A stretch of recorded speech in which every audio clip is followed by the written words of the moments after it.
live, just so you know. Oh, hi. Hi. Sorry, my face is so big and my arms are not that long. Welcome to week 14. Can you believe it? I looked it up. I should start saying episode 14 because it's not technically weeks. Yes, this is our 14th live event. And today we are talking diversity in entertainment.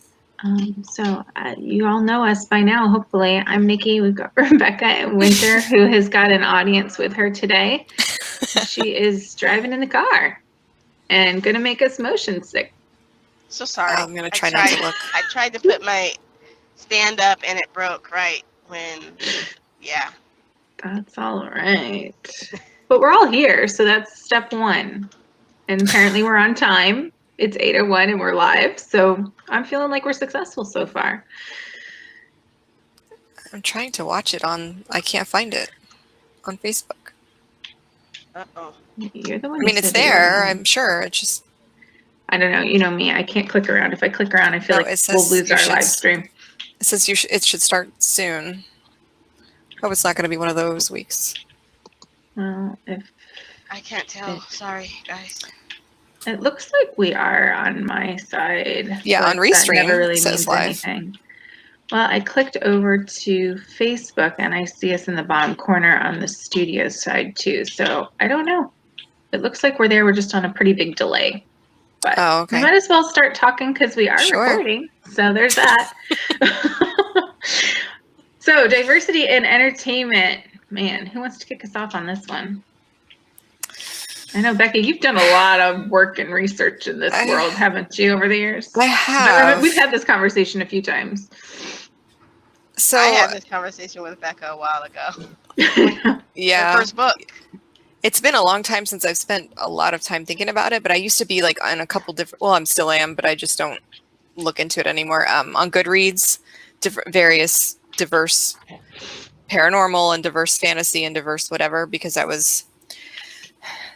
I somehow managed to write a diverse series, not because I was trying to, but then I realized that was kind of a good place for it, I guess, like as far as finding an audience. But I honestly, as a white girl, had never considered the importance of it. Like it never occurred to me that was something to look for or pay attention to or anything. Mm-hmm. But then when I started looking into it, I realized that there's this huge, like almost raging need for it. And wow, like there's so much. There's so many groups, and we need diverse books. What is that called? A CEO? CFO? Was she? She was gonna. Isn't that what it is? If it's an organization but not a business. Oh no, CFO, Chief Financial Officer. Yeah. Okay, I have no idea what I'm talking about. COO and a CEO. A CEO is the Chief Executive Officer. A Chief COO is the Chief Organizational Officer. There was a person. The founder. The founder. An important person in We Need Diverse Books. And she was going to be speaking at the Orlando book, whatever that was, that we were going to go 2 years ago. At the library that COVID. Like 1 week after everything was shut down, it was scheduled or something. Yeah, It was canceled. But I was so excited because I thought, oh, I can see this person. I can bring copies of books and throw them on her table. But no. No, it didn't happen. They didn't even go virtual because it was literally just because it was too early on, but virtual stuff was even happening. I think, there's... And it was just days before it was supposed to happen, right? I mean, it was like a week or something before the scheduled event that they decided to cancel it. So you don't have time to set up all of that. They're not going to cancel it. We're still going to go. Yeah. Yeah. But we were discussing it, right? Like, I don't know. Do you think it's still safe? It's probably still safe. We're probably fine. Who would have thought it would have gotten so much worse? But yeah. I think so. Then I adopted a black child. Evident. You say that like that is after Well, actually, the that was fact. before.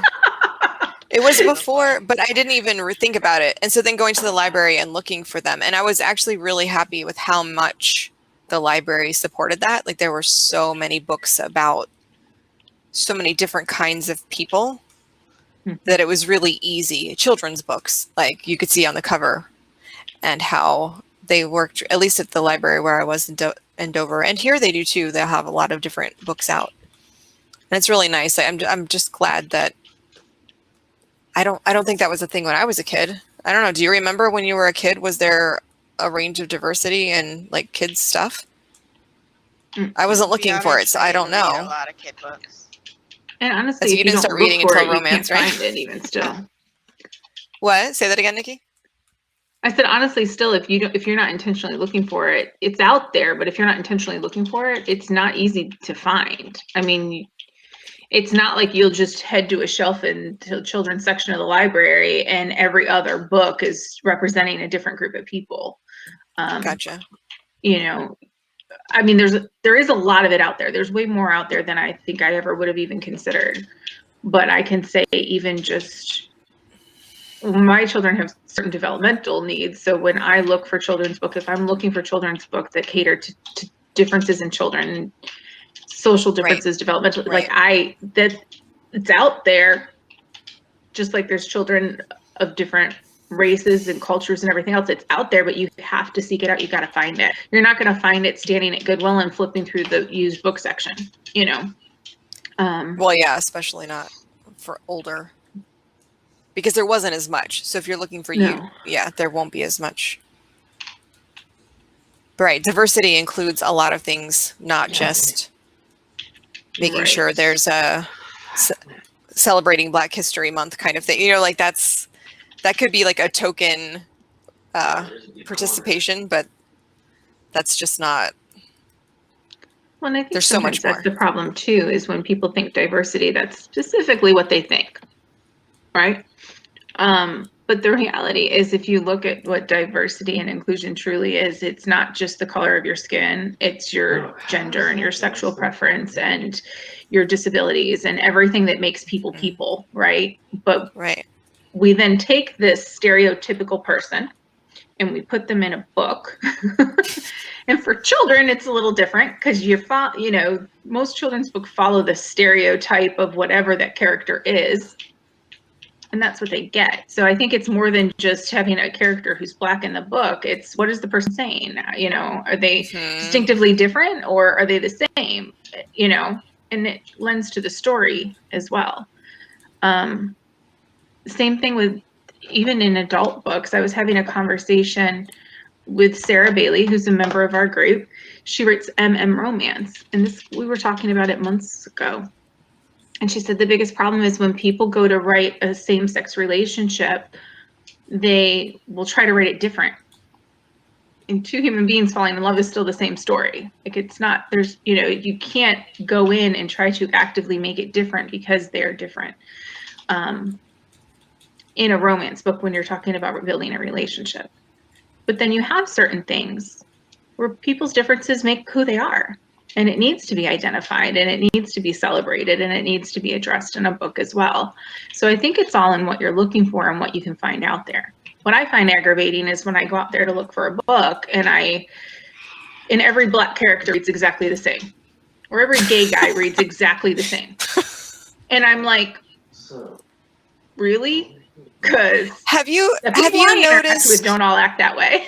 They don't all talk that way. They don't all look that way. They don't all have the same interests.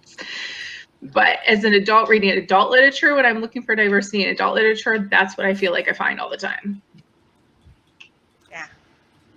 I was thinking about how when I was younger, there seemed like, and maybe this is just what I happened to be exposed to, so correct me if I'm wrong, but it seemed like the vast majority of Black characters were always the comedy. Yeah. Is that true? Like they tended to be like the comic relief in whatever the story was. And I'm sure not 100%, but very often.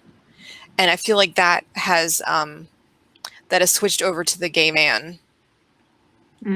It seems like, and I'm Yeah. sure it's, again, not 100%, but it seems like very often if there's a gay man for the last 20 years that I've seen something in, it seems like it's always like the comic relief character, the one that's, does that make sense?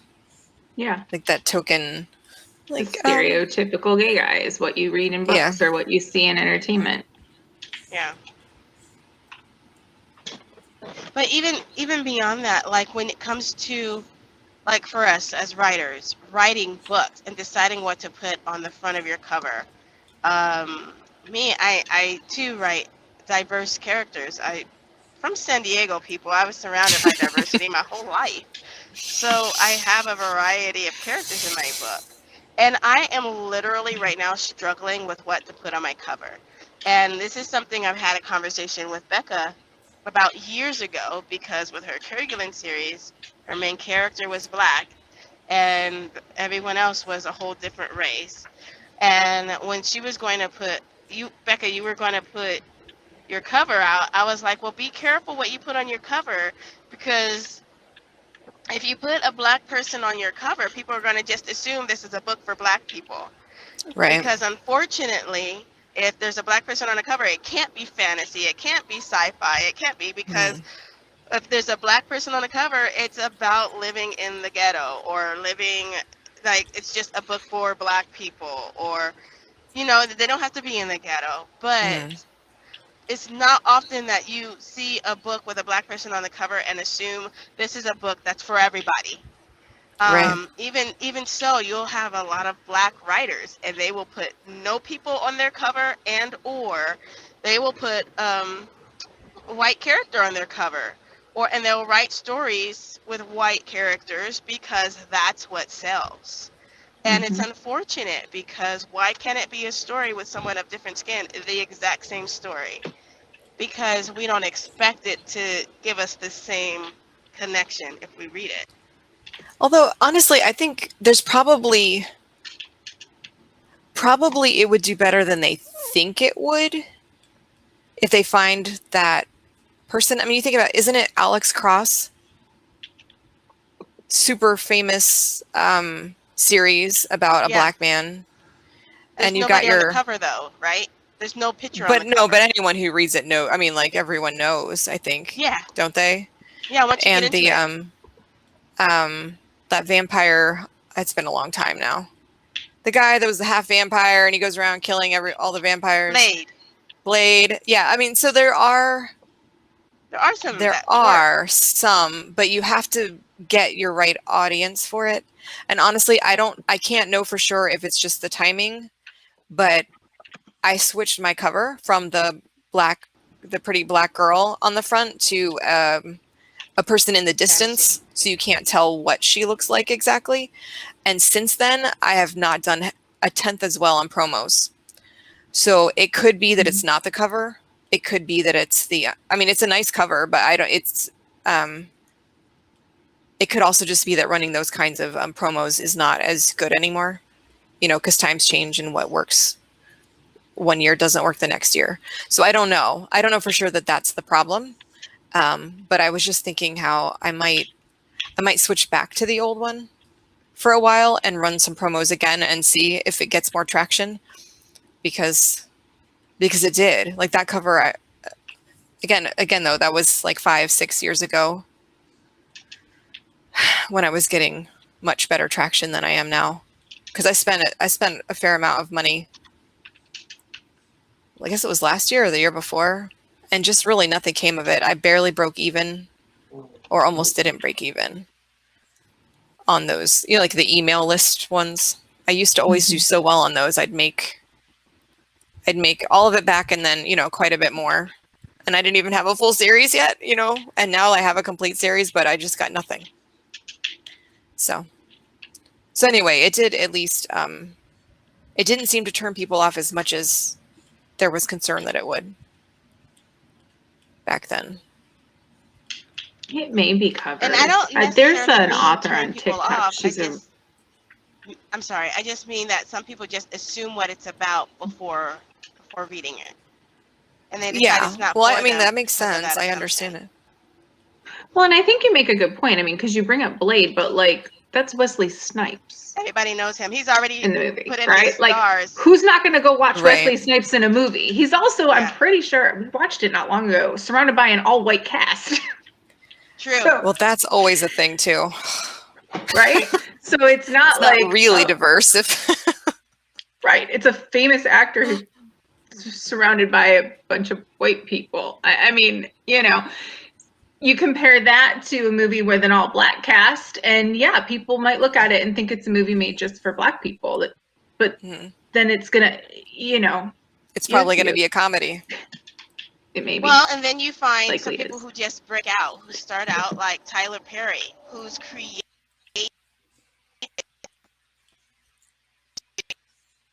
Come back. No. I love Tyler Perry. I wish I could hear what she's saying.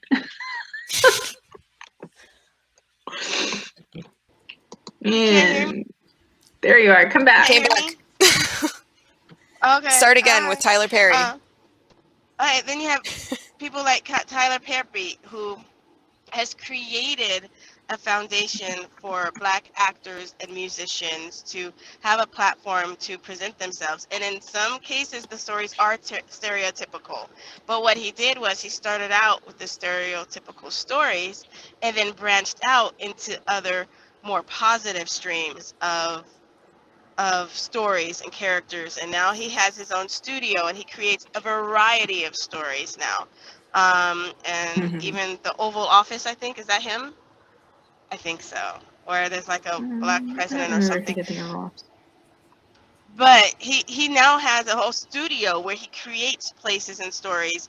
And so he can create the story of the black family who's not doing well. And he can create a story of a black family who is doing well. He no longer has to stay in a mold.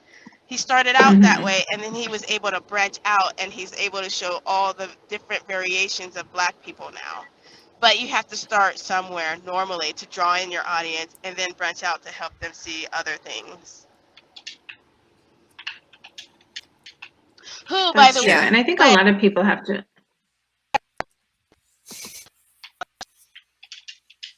Huh? And she cut out again.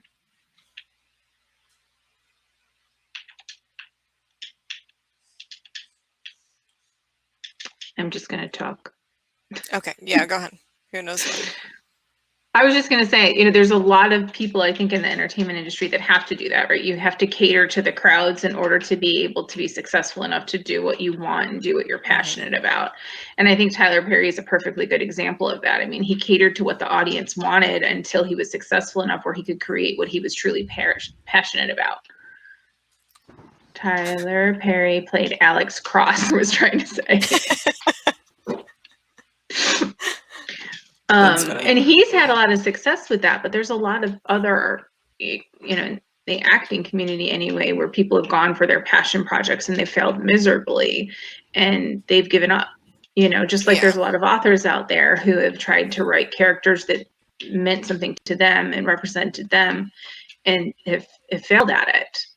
Katie Metner is a author that I've met through, I don't even know, social media or something. But I shared something recently with her. She's an amputee and she writes characters with disabilities in every single one of her books, primarily amputees, and has said numerous times how she is constantly denied promotional things and so forth, you know, all the big deals and everything. And she attributes most of that to the fact that she's in this weird little niche. And that her characters are not widely represented in other books. There's very few people who will write characters like she does. And she consistently writes that into every storyline. And, you know, it's her way of representing herself. Right. And so it stinks that, you know, you're constantly on this uphill battle. In fact, I think the thing that I had posted was her petition that she runs almost every year trying to get Amazon to create a category for people with disabilities, for romance, a subcategory for people with disabilities, because there is a market out there. People are looking for people they can relate to or people like them. They're, you know, people look for themselves to be representative in the art that they see and seek out. And she couldn't find it, so she wrote it. Yeah. I think a lot of people do that. I mean, that's what they say. If you can't find the book you want to read, then you write it, and then it's there. But I think it needs to go beyond the people who are looking for it. Like those of us who are not amputees, for example, would do well to read books occasionally that feature amputees. I mean, because I love it's their good books. for us. It's good for us. You know, it's good for us to read about minority characters of any kind. Whether it's disabilities or autism or, you know, whatever it is. It's to be fair, the first books good. I picked up from her, I had no idea that was even her thing. I mean, I literally picked up a romance book because, well, like typical, I liked the cover because it was romance, it was short, and I liked the cover, so I read it. And it was dirty as hell, and dirty as heck, and I liked it. And then I read the next one, and I was like, where's book 3 in this series? And she actually responded to me, and she's like, honestly, these books did so bad, I never wrote the 3rd book. And she just recently wrote a blog post on how the series had failed. And it's just, to me, I had no idea what I was getting into when I got into it, and I loved it, right? So sometimes you go into things blind and you don't even realize how much you needed it. And that I think is important too. But it takes people being bold and being courageous and being allies and asking for it.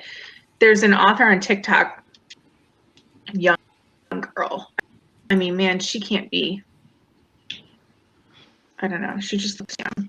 Maybe it's me passing judgment, but she has a reverse hair normal. She has gotten on TikTok a few times to justify the fact that, hi, Trooper. They say hi. Her covers have white characters on them, and she's Native American, and her characters are diverse in her books. But she's like, I can't afford custom-made covers. She's like, and there's not diverse characters on pre-made covers. There's white guys, and so that's what's on my covers. And she's made multiple TikToks about that because people come after her all the time, and they're like, well, this is who you are, and this is what you write, and why is this on your cover? And she's like, because I can't afford anything else. You know, she's like, I live on a reservation. I'm a stay-at-home mom. My husband works. This is what I write, and this is what I bought. You know, and with the story you get behind, and you know, after the cover may not be in line with what you see on the cover, but it's truly because I haven't had the opportunity, the money to buy something worthwhile. Because if you go to these pre-made cover sites for romance books, what do you see? Half-naked white dudes. And that's it. You want a custom-made cover, you're talking hundreds and hundreds of dollars out of pocket before you even publish a book. It stinks, but it's something that, you know, a lot of authors will have to battle. So for all of you graphic designers out there and photographers, there's a niche. It's open. It's wide. Yeah. Get on it. You can often find people to do like cheap, you know, like if they're just using some art and not art, but photos off of, you know, photo sites. Like, I don't know the names of any of them off the top of my head. But I've looked through them a lot because I was looking for a model, and that's where I found, on one of them I found mine, and I had to buy stock photos, you know. Yeah. You can usually get somebody to do one for $40 or $50. It's not going to look like the one that was $300. Right. And I will say there's a lot of really great cover designers that have some great covers for $75 or $100 or something like that that look extremely professional, but there's just not diversity in what you see on the cover. You know, I wish I knew more about graphic design. I actually just met up with a graphic designer for the company that I'm doing. Because we're in one of the packages I'm doing, I'm trying to provide audible narration as well as book cover. So like it's like a once made author. Write your book and then you get all of these things with it. You get your cover, you get your narration, you get all your stuff.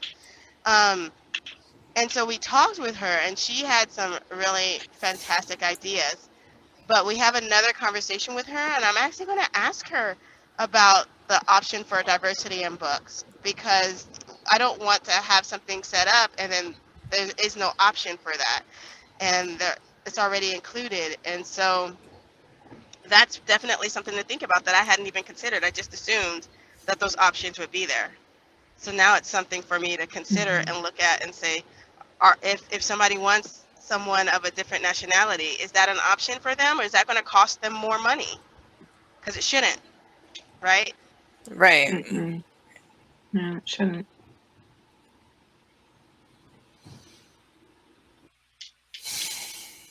But it's funny how often that we don't even think about these things until we start having the conversations of them, because we've just become so trained to see the same thing again and again, that's where our natural biases fall. It's like, oh, I'm attracted to this look or this feel or this cover or this movie because that's what I've always seen. And so a lot of it is just retraining the mind.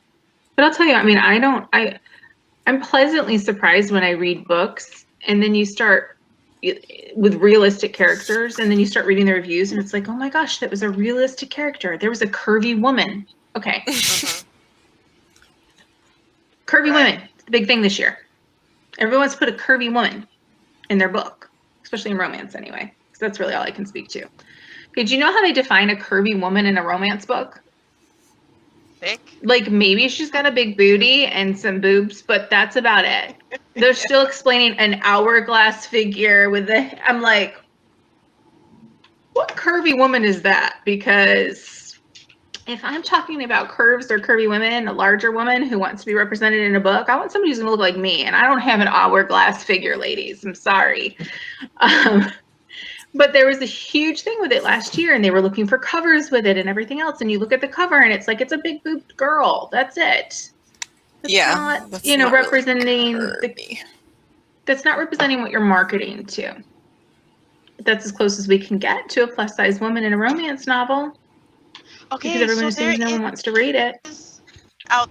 There's an author out there who does both of what we're talking about, people. I don't know her name. Nikki, you might, because I think we've talked about her. It is a biracial romance, right? And the woman is black and the guy is white. And the women tend to be, and it's a cartoon cover, and both characters are on the cover. And she seems popular. She's definitely got some reviews. Don't know her name, but she's doing the diversity, and she's in multiple ways, race-wise and physicality. And I'm wanting to read her books because they look good, and it seems that people are really enjoying them. I can't remember her name for the life of me. I don't know. We've talked about so many people, and I've sent you so many things. We were going through your conversations about your covers. I was like, oh, let me send you all these people and what they're doing. Yeah. But even then, remember the conversation we were having that day? And it was like big deal. A lot of the women who write in a diverse culture, they're out there writing black characters. And you were like, but my characters aren't only black, right? You got all these different types of diverse characters. So it's like, do I only put black people on the cover, or do I choose to put people of different races and different outlooks? It's hard to determine really what's the best thing for you to do. And unfortunately, we are writers and we are creatives, and there are other creatives that are on the line that do other things outside of writing, but we're also business owners. And sometimes you have to make a decision what's going to sell. And it's a crappy decision that you got to make, but it's like, what are they going to be appealed to? I'm currently in the process of redoing my covers. I love my covers, but they're not half-naked dudes with dog tags, and I write romantic suspense. So I need to change that. So if you see new cover launches with half-naked dudes with dog tags, then you're going to know why. I've spoken with multiple romance authors in many genres, and even ones in military suspense, and I've done my research and I've gone out there. I mean, would I buy them? Of course I'd buy them. I buy any cover with a half-naked dude. But do I love mine? I do. I think they're adorable. But do they fit my genre? They don't. So, you know, you got to make a business decision sometimes. And it's never, you know. I really feel like, though, like the diverse is becoming less and less of a, like I look at movie covers and the ads for TV shows and things, and so many now show diverse cast. Like, I think people are getting used to seeing that, and they're Absolutely. not seeing it as, oh, that's not for me. Strange. Like Yeah. they might have 10 or 20 years Yeah. ago. Now, Well, how if it's many just one people- person on the cover, maybe. How many people Or went if to go everyone on the see- cover is a specific race. What's that movie? The Asian family one? Crazy Rich Asians? Yeah, like that I haven't movie. watched it, but I it's not haven't for watched me. it, but I've been wanting to see it, and I think it did well in the box office, and it didn't do well just because Yeah. only Asians went to see Right, the movie. right. You know what I mean? That's a full cast of Asians, and sometimes a story is just a story. It doesn't matter who's in it. You know what I mean? What people look like, and it's just like, I have to tell you, I actually bought the movie. Oh, actually, it was gifted to me. It was gifted to me, and I had the soundtrack. And this is when the Disney Channel did Cinderella, and it had Whitney Houston in it as the fairy Oh, godmother, yes. I own that. and Brandy as Yes. Cinderella. And I then haven't seen it her since I was a dad teen. was white, and then I her still have the mom was VHS Whoopi tape. Goldberg, and then the prince was Asian. And Yeah. I mean, I'm a sucker. I said, it doesn't really make sense, Mom. She's like, doesn't matter. It was such a good story. Yeah, it was really good. I truly Now, I enjoyed it. still have that, and my daughter watched it a couple weeks ago because when my parents moved, we got the VCR and like all the VCR tapes. Oh, it's a and swapped VCR it out. tape. I have a VCR tape of it. I still have it. It's still a phenomenal movie. I mean, I need to Brandy's put it on a singing list in to it, watch. as well as Whitney Houston. It really can't. Yeah. We just lost Winter. But yeah, you can't go wrong with that. But I will say this. So we went like a year without having cable or whatever You have cable call it now? We have it. We've had DirecTV since we moved into the new house. Actually, we went more than a year without it. And so we don't really watch sitcoms and stuff that much. But I will say we started watching some of it, and the kids watch a lot of it and so forth. And the amount of diverse characters that are on TV, even just now compared to 2 or 3 years ago when I had cable before, is hugely different. I mean, there's almost everything is represented in even just a regular TV show or a regular sitcom nowadays. And so I think there's certain aspects of the entertainment industry that are making a lot of really great strides in it. And there's some that are forcing it and it's not working well, because I've definitely seen shows where like every week it's a new issue. And I'm like, this is just dumb. Like, you're literally this is just dumb. Like, if it doesn't fit in your story, don't force it. But maybe it's what I'm reading, but I don't see it in books as much as you see in TV and movies. Mm-hmm. At least not yet. I feel like we're still behind the 8 ball there. Well, probably a lot of the audience, if you take into account the audience, is probably younger generations are watching more TV and older generations are reading more books. Still reading. So it may change with years as years go on. I mean, not that no young people read, obviously they do, but if you look at proportionately, like the biggest audience for reading books is women that are between 40 and 65 or something like that. Mm-hmm. Like, that's the main audience. So if you want to catch them, you write things that they want to read. I mean, if you want the biggest audience, the ones who are writing, Mm-hmm. probably to a large degree, yeah. But movies and TV, like when we talked, I don't know, another week, I was talking about that Janet Ivanovich, or maybe this was a private conversation now, I can't remember. But One for the Money, and I had a friend who was absolutely obsessed with Janet Ivanovich. I mean, and we talked about it. I liked some of her earlier stuff, although I can't just recommend it blatantly. But the movie came out and it lost money. Meanwhile, she was thinking like, this movie is gonna they just thought it was gonna be the biggest thing, and that everyone was gonna be shocked at how much money they, just how big it was. But the audience is 40 plus women, although the main character's in her 30s, I think.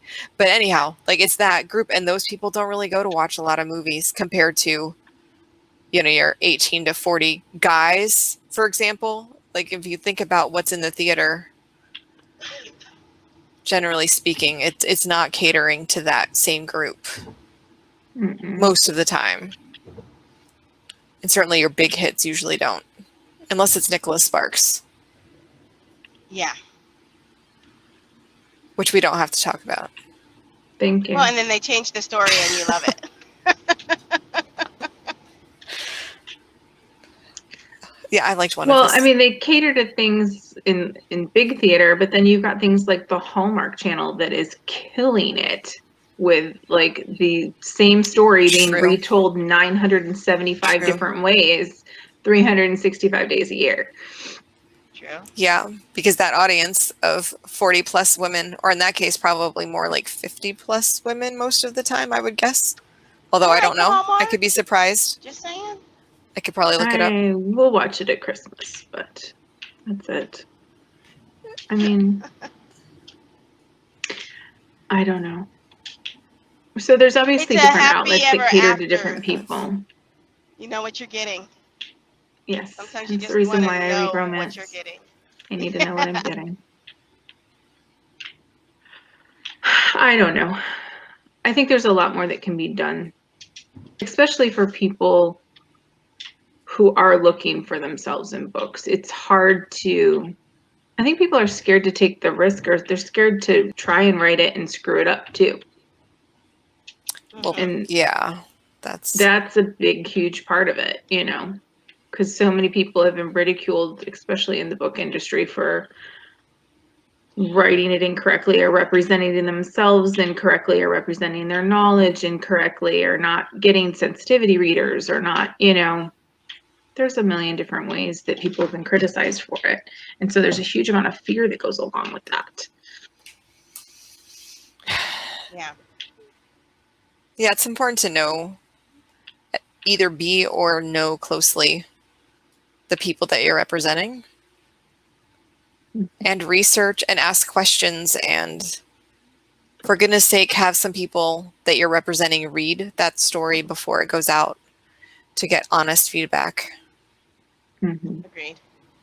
But at the same time, sometimes it's just sometimes a character is just nitpicked on, and that's what keeps people from writing what they want to write. Because just like not all Hispanics are the same, not all white people are the same, not all black people are the same, not all people with disabilities are the same. So if you write a person with a disability of whom you know of or that you've interacted with, and then someone with a similar disability reads it and it's not like them, they can give because that person wasn't like me, because not everyone is the same. No. Even in those diverse areas. And so we have to be open-minded and be willing to say, you know what, this person doesn't have to be exactly like me because, you know, they've had their own life, their own upbringing, their own mind. It could be a little bit different, and it's okay. Mm-hmm. Can I pause for a second and let you know that we went live on Facebook just now? Oh, wow. Just randomly. It's good timing. Yay. Hi. Yeah. We've been here. 38 minutes. We'll post a recorded video when I edit it. Yeah. I 100% agree with you because I am Italian and I'm not in the mob. But go ahead and try and find a movie or a story about an Italian that's not part of the mafia. I dare you. It's literally impossible. You know, and I married into a Hispanic family, and they're not all immigrants who are poor and don't speak English. My mother-in-law was a civil engineer, for God's sakes. But this is what you see on television because that's what people want to see, right? And so I think, you know, it goes back to we write the stereotypes because that's what we're comfortable writing, because that's what that character should fit into, and they're going to be, you know, the broke one that no one could understand because their accent's too heavy, or the mafia boss because, you know, they're Italian. I literally had a conversation with somebody years ago who claimed that he was Italian, and I'm sure he was at some point in his life, but like literally would compare his family to like what you would expect on TV and like demanding respect of people around me and blah, blah, blah. And I was like, listen, I don't know what kind of Italian family you grew up in, but it's not what you see on television. Let me explain to you how my family works, because you're right. Everybody has such a very different outlook on things and so many different experiences that they bring to the table. but you get these ideas around people because of what you absorb. It's all that input, right? If you input everything and everybody looks the same, then you're going to have the same views. If you input where everybody is just a stereotype, then that's what you're going to think about that group of individuals. I mean, I would love to see read a book or see a story about, you know, some woman executive who's plus size and has autism and kills everything at her job and finds a man and falls in love and lives happily ever after. But it's not out Series there. 3. Series 3. After you finish your next one. Go ahead and start that one. But it's not out there. You know? Because if you pick one thing that's going to make your character diverse, you generally don't have other things that make them diverse as well. Like you're either plus size or you're Black, or you have a disability, or you have a different gender, or a different love interest, or a different something, but that's the only thing about you. So we don't develop the character enough to be a full person, and realizing that there's so many other things that make someone diverse. Which I think is why I get so frustrated when I'm like, it's nice that she's curvy, but like, what else does she got?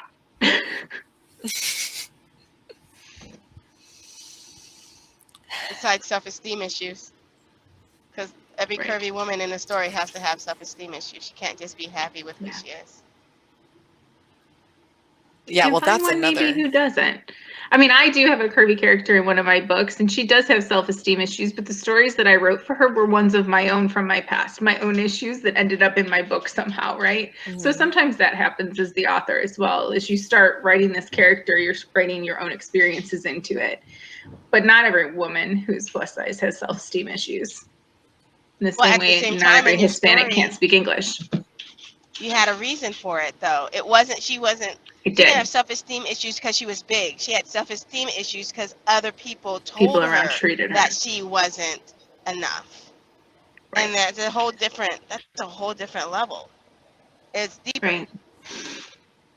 Good, I'm happy it came across that way because that was not intended, but you never know. Well, as creatives, I think it's our job to put those things out there. You know, the like you said, the plus size woman who's not concerned about her weight, the Black woman who doesn't give in, you know, doesn't have the stereotypical whatever issues it is that you think they might have. People with disabilities who have good jobs and take care of business, you know, and that's not like an ongoing depressing struggle for them.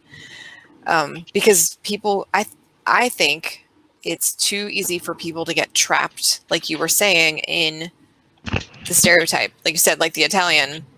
Well, the same goes for all those other things. And if you've got young people in particular and older people growing up or reading all of this stuff, well, like, okay, so say I'm a plus size woman and every plus size woman I read is upset about her weight and, you know, has issues with her weight. Well, I'm probably going to have concerns about that. And if my son grows up and every Black male character he sees is angry at the world and, you know, can't get a job or, you know, all these things because of whatever, like he's going to anticipate that. And on one hand, yes, he needs to be informed that there are going to be things, but I don't want that to be his worldview where he can't, he couldn't see himself as a police officer or a school teacher or an executive or a, you know, he's still, actually, I don't even know what he's on right now. Farming. He wants to be a farmer right now, but. Oh, perfect. Tell him to come on over. I got lots for him to do. Not a truck driver? Yeah. No, right now he wants to have tractors on a farm. You bring up a good point anyhow, there because, like, why not? And I know we had talked about this. I know we talked about this. I just don't know if we talked about it on the live stream. But when my husband was on his travel nurse contracts, because he traveled for a bit with everything that was going on with COVID, I could not find a children's book with a male nurse in it to save my life. And I'm trying to explain to my children what my kids are doing, and I have no reference of any male nurse in any story that I could find in a children's book. The nurses were women, the doctors were men. And I was like, what the freaking heck? And Just so outdated. So outdated. Exactly. But even still, I mean, I literally scoured the internet. I took to Twitter. I'm like, people help me, writing community. Anyone out there, do you know of a children's book that represents a man and a nurse in an occupation as a nurse? There's nothing. And then you start looking even more, right? And this, I think, is when we talked about it, the woman truck driver, right? The man who's a hairstylist, the postman who's a woman, like all the things that, you would hope to see in children's books that you don't. And so if they can't see themselves in that occupation as a child, they're not going to identify to it. Right. True.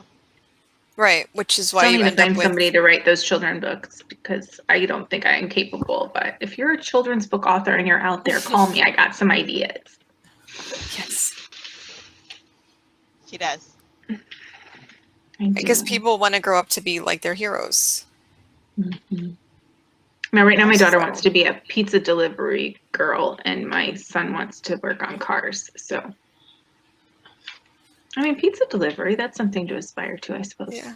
Not a lot of money in that. Car repair, though, you could do well with that, depending. Oh, could you imagine Jeremiah? He loves taking things apart. We're just trying to teach him how to put things back together at this point, but he could be a killer mechanic someday. My job is to take it apart. It's your job to put it back together. Put it back together. I'm just going to pull it all apart. Although my mother swears that's how my uncle got started when he was a kid, and he's an electrician now. And she's like, he always took everything apart, drove my mother, drove your grandmother crazy. Yeah. But eventually he'll learn to put it together. I'm like, but when? I find one more thing with the Trooper batteries did pulled that out for of years. He still does sometimes. He'll get something, and I'm like, why? Yeah. Why would you do that? Well, I was just seeing, like, this part in here or whatever. Yeah, he wants to see how it works. We took him to the fair. When we went to the fair, I thought he was miserable the entire time, because all he did was like watch how the rides were working. Like, he was in an airplane thing where you're supposed to like pretend you're flying, and my kid's like hanging over the side trying to see what's holding him up. It was like, he's having the time of his life. Just leave him alone. Like, this is a dream come true for him. All these weird machines doing strange things he's never seen before. I was like, okay. But love that. no, I mean, I think it's important to start in children's literature. I mean, we can complain all day that what we see in adult literature isn't what we're looking for, but you're right. I mean, a lot of authors are writing to their audience, and right now that's who their audience is. And hopefully that'll change and continue to evolve as our audiences change, but it's really hard to find some of the stuff you're looking for in kids' books too. Mm-hmm. What are you guys, especially for children with disabilities? Are you guys versed in young adults and middle school books? Are they getting better? I don't know enough about it to I say. know Percy Jackson, that series, it started including more diverse. I don't think it started off that way, but he started adding in like new characters that were not just white characters. Well, Percy had dyslexia that turned out to be his superpower. Yeah. Which I like. I like the idea. I do like. I don't know if I read enough young adult to even say. In fact, you might even say I stole that idea a little bit, because my character Tay can see fairies and magic because he can't see. Mm-hmm. It's not dyslexia, but it's the same kind of idea that a disability gives you another. It's not just him. It turns out the other lady, but it's a thing, right? Like, people who have certain vision problems can see them, but they can't see other things. But it's nice to see that, other than the disabled, the character with a disability or the character with any kind of special need is typically represented by a character who is bound to a wheelchair. You don't hear or see a lot of the social developmental, vision impaired, hearing impaired kind of characters being written into books very often, or at least not what I've seen. Well, it's more work unless you are that person or have that person living in your, like, I don't think I would write a disabled character. Yeah, right. I mean, I would never go out and pick this rare disease and be like, here, I'm going to write a book with a main character with this, because it would take so much research and energy, and then still the day-to-day. Because part of that too is then people sometimes focus too much on it. Like they Right. feel like I did all this research and now I got to put it in there. Which I But think is that's what not Sarah real was life. talking about when she was talking about the development of a relationship between two same-sex characters. Was you do the You don't have research to and go you over info. force, yeah, so many authors have forced it that it just comes across bad. Yeah, that's probably exactly the same kind of thing. If you don't have personal experience, then you might spend a lot of time. Or yeah, again, the angsty aspect of it. Oh, I'm different, or oh, I'm this. I mean, sure, everyone deals with that to some degree, I think. There may be some people on Earth who don't ever feel different and like it's a problem. But I haven't met them, or if I have met them, they didn't confess that perfect self-esteem. But yeah, it can be really overdone for sure. But I'm trying to think, like, Disney has gotten better with diversity. Oh yeah, yeah, they've made a dramatic effort. they really have. You've got, well, Princess and a Frog, that's 10 years old or so, right? And then Moana and... Well, I'm now talking we about have- even just their regular TV shows, because now you have Andy, the TV show with Andy. She's the main character, and she's Asian, right? And then it used to be where the black kid was always the best friend, and now they have some main characters who are black. You know, they're really doing the diversity. And then, okay, I'm just gonna go ahead and age myself and let you know, High School Musical. We have the main character who's white, but his girlfriend is Hispanic. You know, and it was a huge hit. People loved it. I still sing it. I'm not gonna lie. I'm not certain I've ever actually seen it. I haven't. But on the TV channel, I will agree with you 100%. And all sorts of different characters with all sorts of different things, disabilities, cultures, everything. The you one see it behind me all on the in wall. TV shows. Oh, even in High School Musical, they had Falcon and the Winter Soldier. The thick girl who was not all their just Marvel curvy, stuff. but she was the dancer. She was a dancer in this show. Oh wow. I was not the norm like it. She was a cool, thick girl, and she was a dancer, and I loved it. Yeah. She was popping and locking. She even said it in the song. That's funny. Did you see? Oh, go ahead. No. I was gonna say, did you see Earth to Echo? No. Echo, it's like this little mechanical The air guy. Creature that comes down, and these kids find it, and they're trying to keep it. Adults are trying to catch it, and anyway, unless I'm misremembering, this is the one that the main character is black, and you didn't necessarily know that. It's a group of friends, right? You know, like just of kids, and wait, I think I did see that. But it's diverse, and it's a really fun movie. It's been too long since I've seen it now, and I think I only saw it twice. So I'm not sure if it's Disney just did Soul, but it's a Soul kids was movie. Amazing. Did you all see Soul? Yes, that was a good one. Yes, so good. Yep. But Coco, really they like even that. have, what's the Hispanic princess's name? I mean, they've really done a lot. Disney has really done a lot, and I think that's huge. I mean, they're an industry leader in so many things that if they're making the efforts and they're making the changes, others are going to have to follow. It's been slow and very long time coming, but I mean, we've even got princesses out there that don't have princes. That's kind of cool. That's my favorite It part. started a while ago because you had Aladdin. Wasn't Aladdin like the first? Was it the first diverse? You had Aladdin and then Mulan and. Well, technically they had Pocahontas.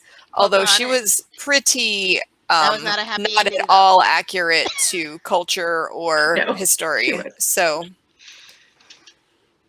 well, I mean, probably, a lot of their stuff is retellings of stories that have been previously written too. So it depends on how they interpret it. Yeah. It's just, and they had people upset about Aladdin too, because some of the lines were not culturally sensitive, and they actually changed them. Because we had, I'm trying to think now if it was because we bought them or we watched the movie after we had seen it in the theater, and we had the soundtrack, and the words are different. Like they redid sections of the songs Really? because like the original was like. Oh, there's some things that were When they cut off your ears if they don't like your face, it's barbaric, but hey, it's home. And people complained, like, not really surprisingly, like, okay, you're representing us as these, horrible chopping off people's body parts. So they changed it to something like the sun is intense or something, something a lot more I didn't even know they changed acceptable. it. I still have all the old stuff. You're not coming over here, Kat. He's trying it again. Knock all my stuff over. I don't know. We're almost at an hour, ladies. We are? We are. Should we talk about next week? I don't think any of us know what we're doing next week. I was asking Becca before you signed in, Winter. We were supposed to have a guest, but I don't know if she's coming. But did you talk to her? We'll get back to you this week on it. I haven't. So I will find out. So join us next week at 8 o'clock and for a surprise. Well, for a surprise. And hopefully it will. And if not, I'm sure I can find someone else. I know. So to be fair, and I will say this, in fact, maybe Becca, I just need to pick a day and come to your house.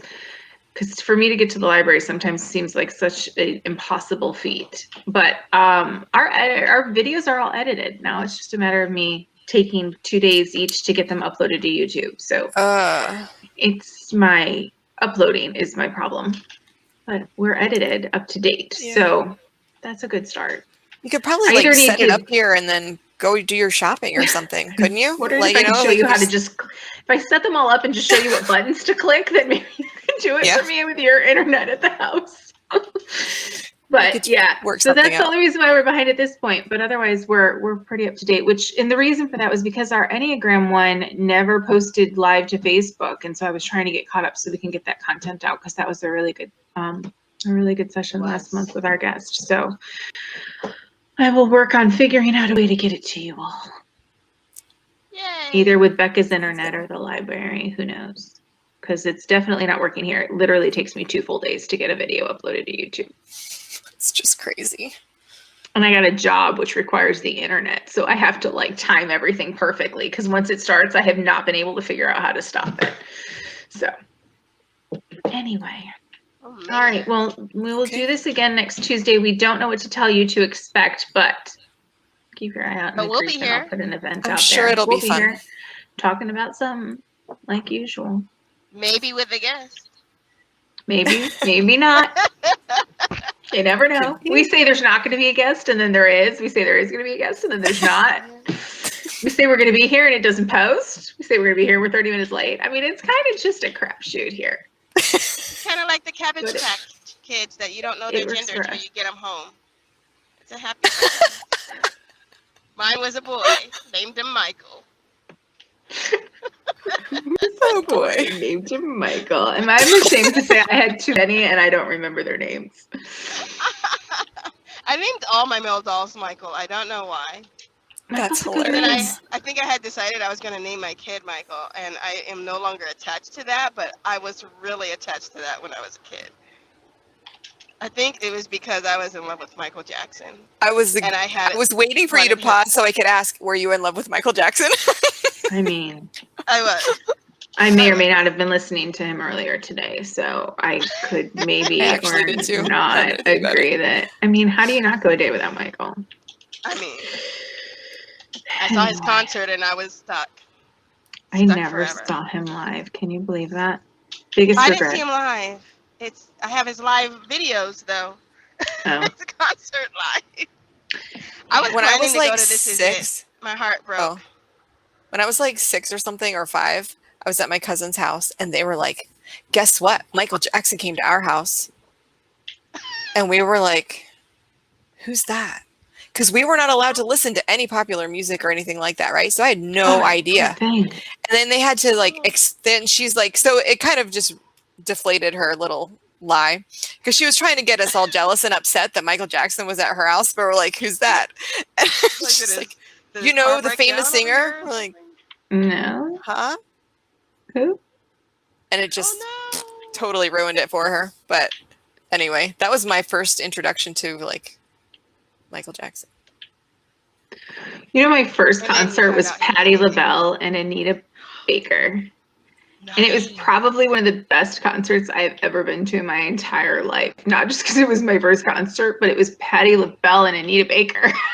Like, oh, those were the days. I went with my parents. It was Clay Aiken and Kelly Clarkson. And when I tell you, I loved it. I loved it. I was a fan of both. I like Kelly Clarkson. And when I tell you they sound way better live than they do on TV, like that is what. Really? Wow, yeah. That's good. A lot of them really don't. Anyone who you watch on those shows and you're like, they're not that good, go see them live. I'm telling you, they're going to be 5-10 times better.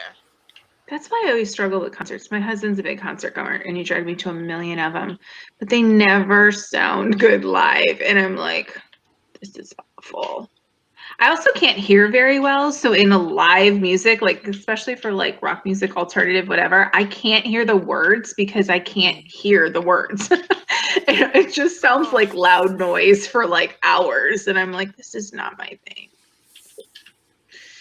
It is what it is. Well, we might have to talk about concerts sometime.